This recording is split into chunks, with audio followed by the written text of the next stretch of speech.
A hole suddenly appeared in the sky above the earth. A 400 degrees Celsius hot air gushed out of the hole. On the beach, women were preparing to go swimming. They didn't know they would die here. As soon as they entered the water, they were surrounded by a thick white fog. They took out their mobile phones to take pictures and uploaded them to the internet. The girl's father saw this scene and immediately rushed to the beach. When he arrived, a cold air current was approaching. He warned that if the fog touched their skin, they would be frozen immediately. Before he finished speaking, a girl hurriedly called back her boyfriend. He heard the girl's voice and started to swim back, but it was too late. The cold air came in front of him. In an instant, he turned into an ice sculpture. His girlfriend tried to escape, but failed.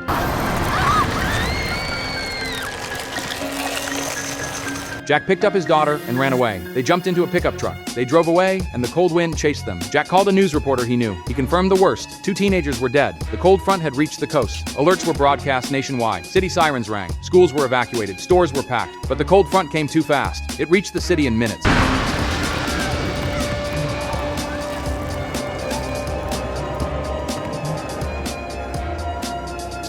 Skyscrapers were frozen solid. Planes in the air crashed due to engine failure. People trapped outside were lifeless. In seconds, they were ice sculptures. Meanwhile, Jack and his daughter returned to the lab, but the biting cold wind blew in too. The glass door froze in seconds. Soon the whole building was frozen. Jack checked the data. The ozone hole was still growing. The temperature continued to drop. If nothing was done, the Earth would freeze in 24 hours. Jack called the president. He explained the situation. The president told Jack not to worry. They had a backup plan. The plan was to use balloons filled with chemicals. Once the balloons were airborne, fighter jets would shoot them down. The explosion would release some of the chemicals that were originally used to keep people warm. Jack disagreed with the plan, but the president trusted his scientists. Meanwhile, in another country, huge hail began to fall. The streets were filled with people running for their lives. In London, the icy air hit Big Ben. The entire city was covered in ice and snow. The cold wave crossed bridges, roads, and borders and headed straight for the United States. But the military was ready. 300 balloons were released. Fighters came to destroy them. On the president's orders, they fired missiles at the balloons. Seconds to target.